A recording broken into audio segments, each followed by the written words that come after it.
Michelle is a black woman. The next few days were a blur. Michelle couldn't focus on her work, couldn't sleep. All she could think about was the notebook, the words scrawled on those pages. She doesn't remember. But what didn't she remember? What had happened between her and the woman that was so important?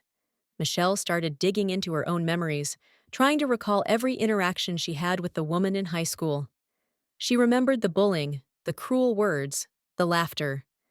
But beyond that, it was all a blur, a haze of fear and pain that had clouded so many of those years. And then, one night, as Michelle lay in bed, staring at the ceiling, it hit her.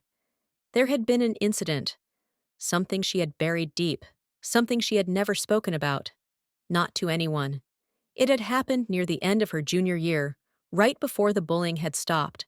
Michelle had been walking home from school when she heard footsteps behind her. She had thought it was one of the usual bullies, following her, but when she turned around, it wasn't. It was the woman. Michelle remembered the fear that had surged through her, the way her heart had pounded in her chest. But what happened next? That's where her memory faltered.